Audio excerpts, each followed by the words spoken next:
Good morning, students. My name is Richa, and today we are going to start the first chapter of history of the NCRT book. The name which I have already written on the board, you can see how, when, and generally when we talk about the history, the student says that, oh, again we have to learn all the dates, again we have to memorize the names of the king, again we have to learn all about the battles and all. We find it very boring and monotonous. But dear students, it is not like that. The more you know about the past, the better you are prepared for the future.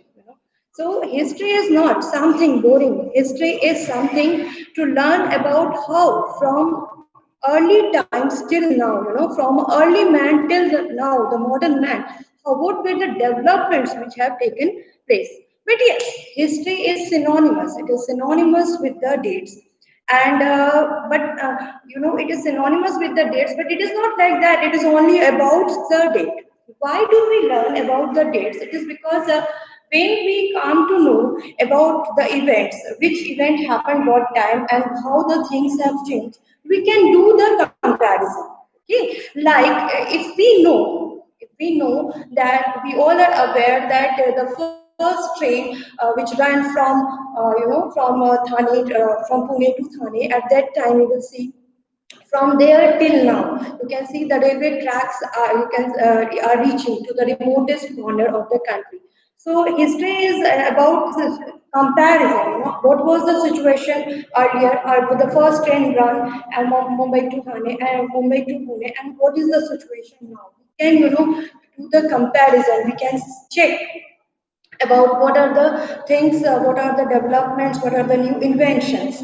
So in the history, all the dates, it is not like that all the dates are important. Dates which are related to, which are related to some big event, dates which are related to some specific cause, or dates which are related to some great persons, those dates are important.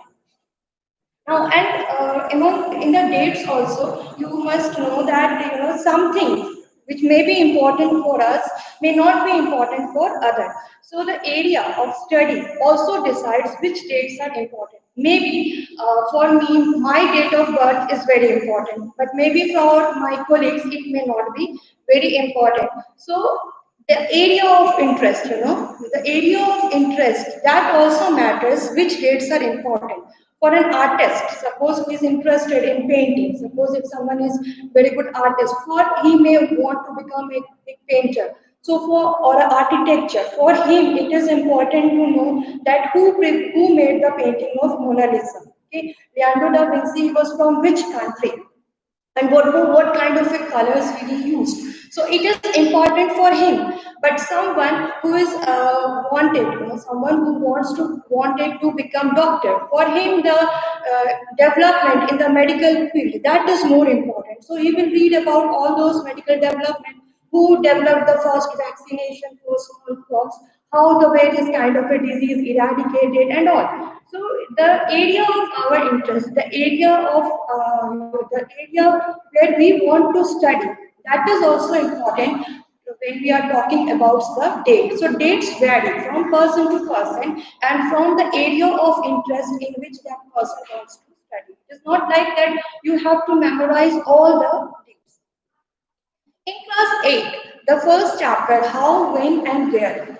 This chapter is basically to create an interest in, create an interest so that you people, when you will read about the modern Indian history, you will have some kind of a basic knowledge. Because what is different from the ancient and the medieval Indian history is that during that period, India was not a colony. India was not a colony. But during the modern period, India became the colony.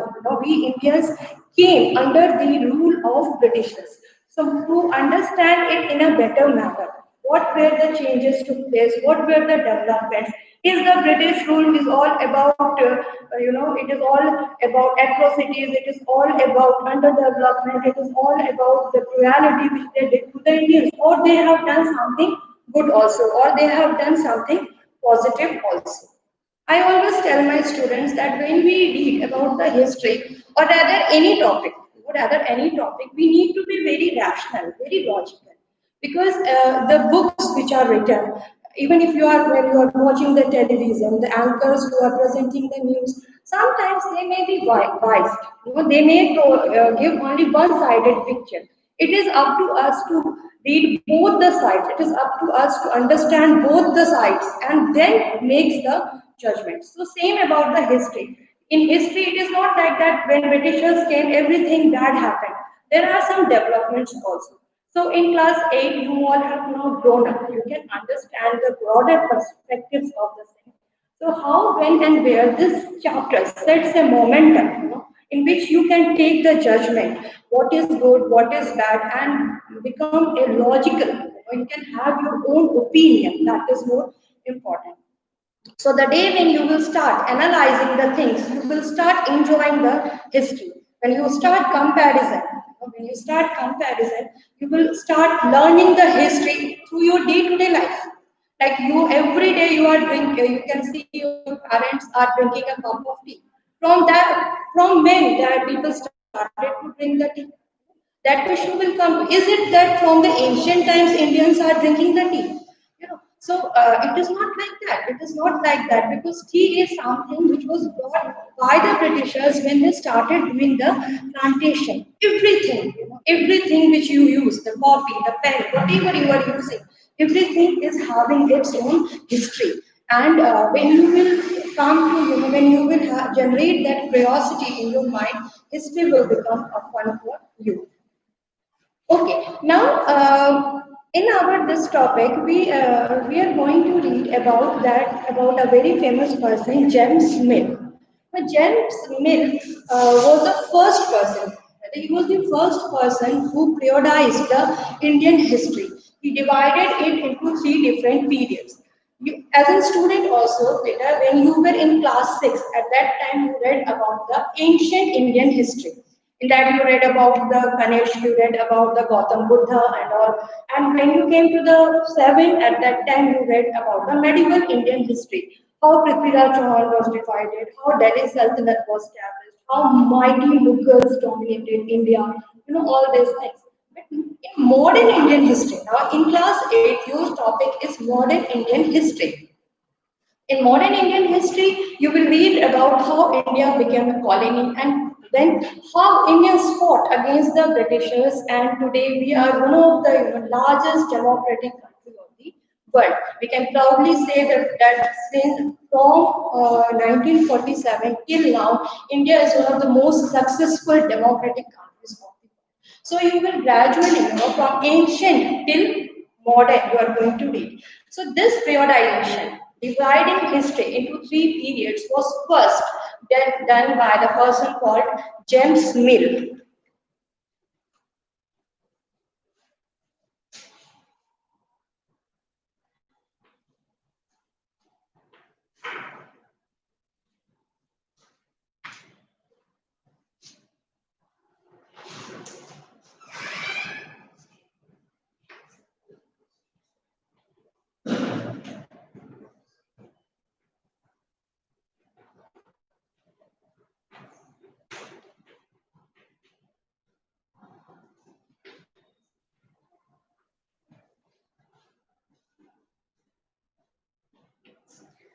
James Mill was the first person who wrote a book and divided the Indian history into three periods.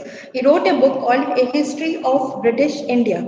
Now, in this book, the history of British India, he divided Indian history into three periods. In this book, in the history of British India, this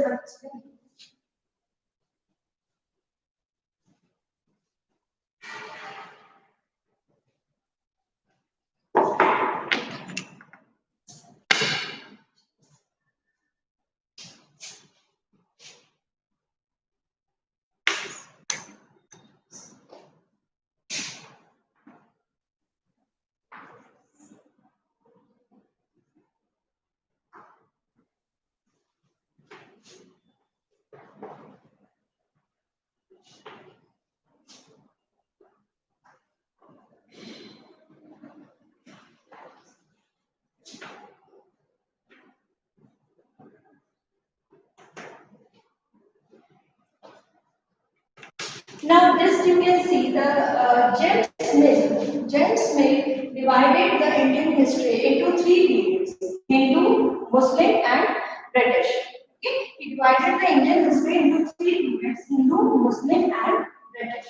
Now, while doing his division, the Hindu period and the Muslim period, you can consider this period. The first one ancient, and the second one the medieval, and the modern period which we are talking about. He divided that period into the British period. This was the division of history done by the James Mill. He said that Indian history can be broadly divided into Hindu, Muslim, and the British.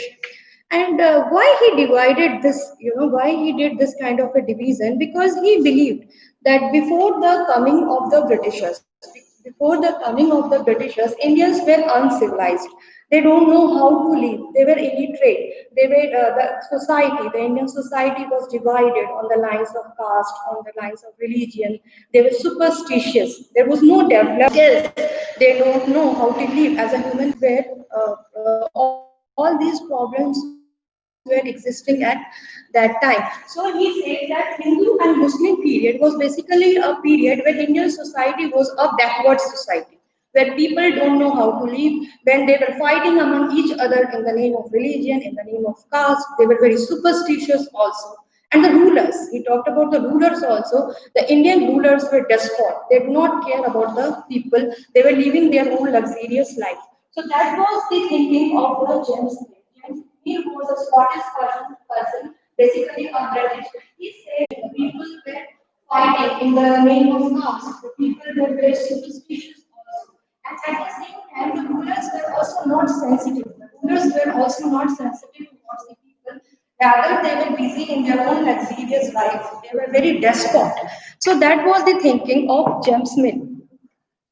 And he said that when Britishers came to India, then Indians started learning new things. Then they started learning how to live like a human being. Rather, Mill always thought that all the Asian societies, it is not that only about the India, Mill all thought that all the Asian societies are at the lowest level of civilization, and to civilize them it is essential to occupy, to rule that country, and to establish the modern institutions, the modern educational system, to establish the modern to tell them how to live, to make them learn about the basic etiquettes and all. So Mill said that when Britishers came to India, that period was the period of development. Why that period is a period of development? Because the Britishers brought with them the European education, the European mannerism, the European institutions. So he wanted Britishers not only to rule a certain part, rather he wanted Britishers to occupy the entire India, because James Mill believed that when Britishers will occupy the entire India, then only development will take place. Now, James Mill was a person, he was not someone who wanted India to be ruled and exploited. Why he wanted Britishers to rule India was only, he thought that that is the only way by which Indians can be enlightened. That is the only way through which Indians can be made educated, by which they will learn about the science, by which they will learn about the law, logic, and all. So, in that sense, we can say he was not a person who wanted India to rule for its resources. He wanted India to be ruled by the British so that the country can develop. So that was the James Mill theory. Let me repeat it once again. James Mill. James Mill was a Scottish person. Basically, he was a Britisher, and he was the first one. He was the first one who divided Indian history into three periods. Now, what was his idea? He divided Indian history as Hindu, Muslim, and British. Hindu and Muslim. He said that the earliest rulers were Hindus, then came the Muslims. So the ancient was Hindu, and then comes the Muslim medieval, and then will be the Britishers. That and he always insisted that the Indians were uncivilized, they were backward, and they don't know how to live, they don't know how to develop. So the Indian society during the time of Hindu and Muslim rulers were basically backward, and they were fighting in the name of religion and caste, and they were very superstitious also. So when the Britishers came, that was the starting of modern period. That was the starting of development because Britishers brought with them the European knowledge, the European etiquette, the European manners, the institutions, and all.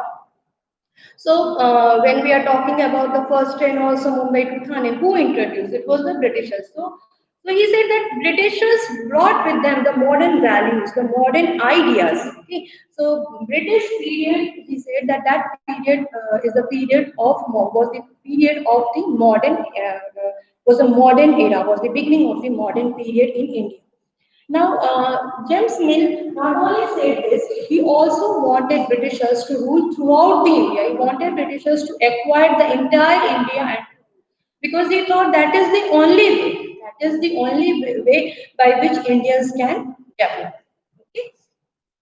Now, as an Indian, do we agree with this James Mill's idea that that coming of the Britishers marked the beginning of the modern period in India? No, there are many arguments. There are many arguments against the James Mill theory. There are many arguments against his theory. First and all, we cannot divide history on the basis of the religion of Hindu and Muslim. Here he was talking about the religion of the ruler. Here he is talking about the religion of ruler. Now the critics are saying that it is not possible to divide the history on the basis of the religion of the rulers. That was the major criticism. Second major criticism about the Mill's theory is that when he is talking about the Hindu ruler and the Muslim ruler, that argument is also wrong because when Muslims were ruling, at that time Hindu rulers were also there. At that time Hindu rulers were also there. We know that Mughals were there and Shivaji was also there. So at the same time, when the rulers were existing, at the same time, the Hindu rulers were there, Muslim rulers were there. It is not that when Muslims were ruling, there were only the Muslim rulers. There were rulers of different religion also. The rulers of the different religion also. Shivaji established the Maratha kingdom. Marathas were not Muslims. Marathas were not Muslims. Similarly, Ranjit Singh he established the Sikh kingdom. He established the Sikh kingdom, but Maharajah Ranjit Singh was not a Muslim. So it is not like that when Muslims were ruling, only the Muslims were there. So we cannot divide the Indian history on the basis of the religion of the ruler first. And secondly, when Muslims were ruling, at that time, simultaneously there were rulers of the other faith also. Okay. And historians are also saying that when we are dividing the Indian history, we cannot divide it only on the basis of the ruler. When we are dividing or the history only on the basis of the ruler, we are ignoring the common people. We are ignoring the contribution of the common. You just think about the present situation of the COVID-19 when Prime Minister Modi announced the lockdown. But then he is a Prime Minister of the country and has taken a decision to protect the spread of this pandemic. It is necessary to lock down the country. So it was a good decision. It was a good decision at that time, and still now you all are at home because the lockdown still continues. So why at that time, even if he has taken that decision, what would be the result if common people have not supported it? Why lockdown was successful? Because we all supported the decision of our prime minister. We all supported. So rulers become successful, kingdoms are established, dynasties are established, wars are won. Not only because of the ruler, there is a contribution of the common people also. So when Mill was dividing the Indian history into Hindu and Muslim, is ignoring the role and the responsibility and the contribution of the common people. So these are the major criticism of James Smith. And one more important criticism of the James Smith. James Smith said that when Britishers came to India, that was the beginning of the modern period. That was the beginning of the modern period. But in reality, it is not like that. Because when we talk about the modern period, we also talk about the equal rights. We also talk about the democracy. You know, these things were not established by the Britishers when they were here in India. So it is not like that. The coming of the Britishers marked the modern period, because when they came to India, they didn't establish democracy. They didn't establish liberty and equality. They came to India and they used its resources for their own development, not for the development of our country. So these were the criticism of the James Mill periodization of Indian history. Now, apart from this, when you were reading about the ancient Indian history, at that time also you did about the sources. What are the sources? How do we know about the ancient Indian history? At that time, you learned about the coins, manuscripts, inscriptions, and all. Similarly, in the medieval period, also you are having many sources to read. Tarikhs are there, prashastis are there, then of course coins and monuments, and these things are there. But when we are talking about India, when India was ruled by the Britishers, what were its sources? What were the sources? How do we know about the policies, programs, or the condition of the people of that time? Okay, sources of the modern Indian history. But before doing that, we need to do a very important topic, that is the colonialism. What Indians said? Indians said that coming of the Britishers marked not the modern age, rather it was the period of colonialism. James Smith said? James Smith said that coming of the Britishers marked the beginning of the modern era in India. But Indians say no, it is not like that. Indian historian says it was not like that. That it was the beginning of the modern period.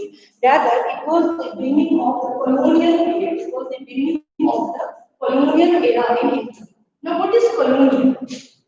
What is colonial? Colonialism, you can understand in a simple word, it is the subjugation, it is the domination of a powerful country on a weaker country. It is a domination of a powerful country on a weaker country. When a powerful country dominates the weaker country, okay, and bring changes in its social, political, and economical, as well as in culture. That is the colonialism is the domination of a powerful country. It is a domination of a powerful country. It is a subjugation of a weaker country by a powerful country. When a weak country is dominated, when a weak country is subjugated by the powerful country, we say that it is the colonialism. And in colonialism, what happens in the colonialism, the colonial country try to bring the social, economical, political, and cultural changes. Look, these are the things, which slowly, gradually happens without even realizing. Now, just see how if in a simple term you can see that, look at the dress, uniform which you are wearing when you are coming to the school. All of you are wearing the trouser and the shirt. You are having the tie also, shoes also. So wearing the trouser and the shirt was not the uniform of the Indians before the coming of the Britishers. So our sense changed. We all now, we try to learn English. We now interact in English. Why? Because that English was, English is something which we feel that when we speak English, you become an international citizen. Now, international citizen means that English is a language in which you can communicate to the people of the other countries also. We must know how to speak English. But who brought?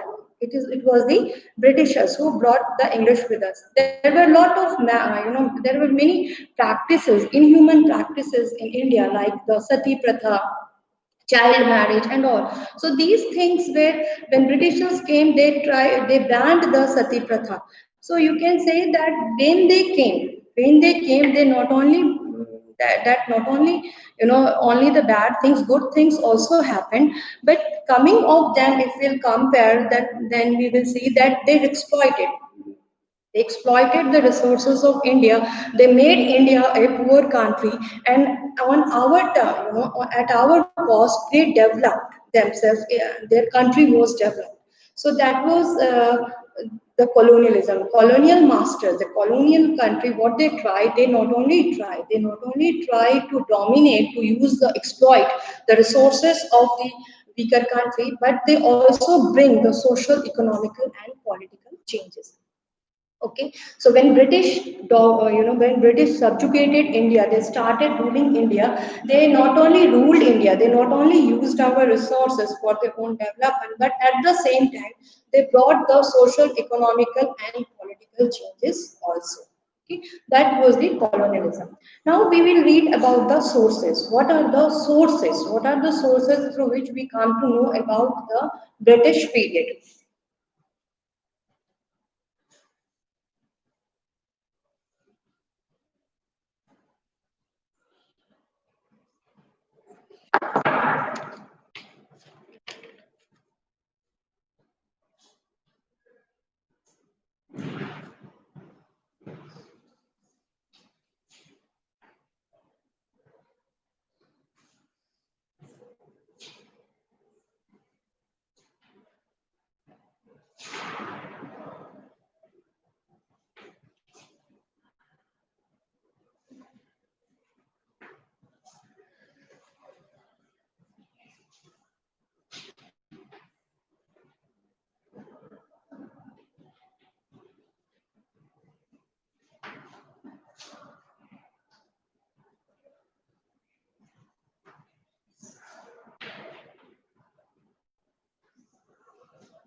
Yes.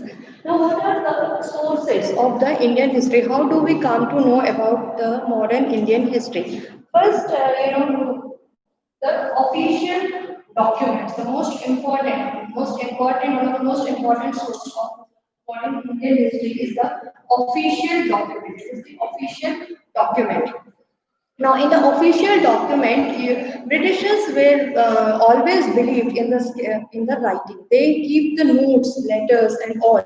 When they were doing the official work, if you will go to any office, if you will go to the collectorate, or if you will go to the high court, you can see they are having the record room in which you can see the piles of files.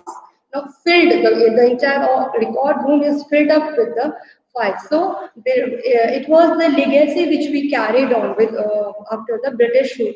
Britishers always believed in the writing. They believed in the documentation. They believed that if we'll write down the things, if we will write down the things, we can analyze it, we can again go through it, and we can we can learn also from it. So they always believed in the skill of writing. Like in your class also, when the classes are going on regularly, you must be seeing the teachers are taking the attendance, who is present, who is absent. So that at the end of the day, we can always go back and see how many students were present, how many students were up to see what work you have done 1 month or 2 months, even a 6 months back. You can take your copy and see it again. So this skill of writing, Britishers always believe that when we write down the thing, when we document the thing, it becomes easier for us to reanalyze the thing, and if and also at the same time we can learn it once again. We can do debate and discussions on it. So whatever decisions they were taking, whatever official decisions they were taking, they were writing each and every. Even now also, even after the coming of the computers, even after the emails and all, still if you will see in the government offices, people document the thing. So that is one of the most important source to learn about the British Indian history. Then about and also about the modern Indian history. Then say, Britishers also, when they ruled in India, they established the archives and the museums to preserve the documents, to keep the documents safe so that the coming generation can also go through it. Another important thing which Britishers were doing, that they were doing the survey. You must heard about this word survey. Survey is collecting the detailed information. In every 10 years, survey is conducted now also. In last survey in India was done in 2010-11, so next will be in 21. So 2011 it was done, next will be 21. In every 10 years, surveys take place. So that started by the Britishers. They did the survey of the flora, fauna, cropping pattern and all. What happens in the survey? In the survey, the person who are doing the survey, they take the detailed information, name of the person, how many children they are having, whether they are having their own home or not, what is their occupation, how much they are educated, and also survey contains the detailed information about the people who are living in that particular area. And Britishers were doing this survey on regular basis, on every 10 years. So through those surveys also we come to know about the Indian people, that what kind of a education system was there, what kind of a cropping pattern was there, what kind of a educational background they were having, are they educated or not. So we can get lot of information through the surveys also. And one more thing must be coming in your mind, that when everything they were writing, how was it possible? How was it possible to preserve everything, or was it possible to read the handwriting of everyone? So they were before the coming of the printing press, they appointed the calligraphists. Calligraphists are the people who write in a beautiful handwriting.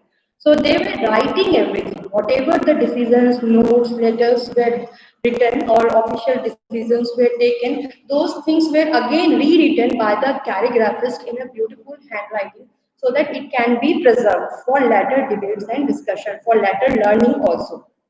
Now, when the printing press came, then of course the things started to be printed also. So these were the sources. These were the sources of the modern Indian history, official documents, then the archives and the museums, surveys, etc. Okay.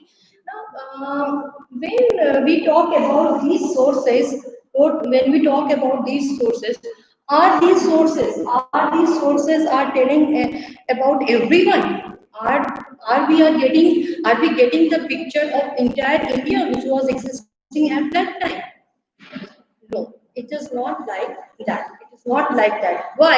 You can see that the official documents, letters, memos, and all, they generally gives the official opinion. What that officer or what that government person was thinking at that time. Because when he is making the note or he is giving some decision, at that time it was the decisions which he was taking, or the letters or memos which he was writing at that time, it was showing his mindset. It was showing the government's policies or government's decisions of that time.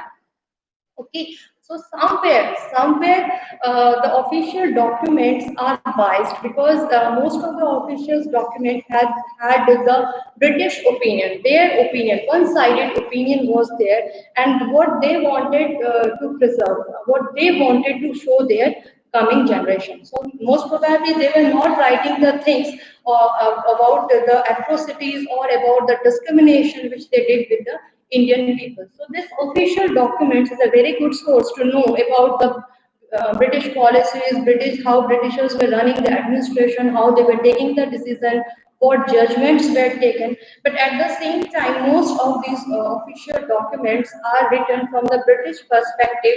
It contains the views of the concerned officials, and it do not take into consideration of the Indian point of view. So that is the limitation of these official documents. And then when the printing press came, it is not like that only the Britishers were writing.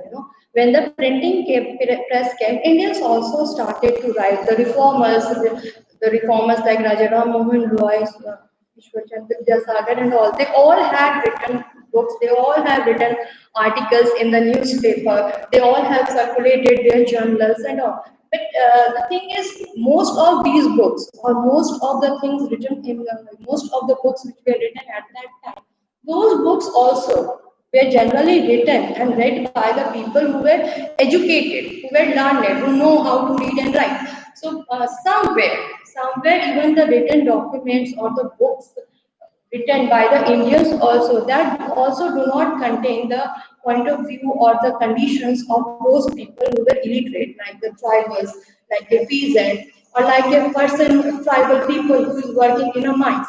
These books and these official documents are limited in the sense first they are only showing the perspective, the point of view of the person who is writing it. Most of these documents, most of this are written by the people who were learned and they wanted to they wanted to show their opinion, they wanted to spread their ideas. So they all in these things you will find the documents and in these letters that things are one sided, they generally do not contain the like the peasants I told you, like the peasants were there, then there were the people who were working in the mines, the tribal people or the landless laborers. Those people's conditions are not mentioned. What changes they wanted to bring, what kind of a work they were doing. So their condition you will not able to get from these official documents. So in this chapter, basically you have to deal with we basically deal with the what was the why we remember the dates. Is all the dates are important? Is all the dates are important? Who was the first person who did the periodization of Indian history? And in the last, we also talked about the official sources or what are the historical sources about through which we come to know about the modern Indian history. Now, in this in this topic, if you will see, the most important, in the most important thing about this topic, that is, this topic gives you an idea about that what kind of a thinking Britishers had when they came to India. Like when we talked about the James Mill, he was talking about the modern. He said that modern period or the modern ideas came into India when Britishers came to India. And at the same time, we have also seen what the Indian historians felt. You know. And we also talk about that what are the sources. So in the next class, we will do the chapter of civics. Okay, I hope all of you have understood. Thank you.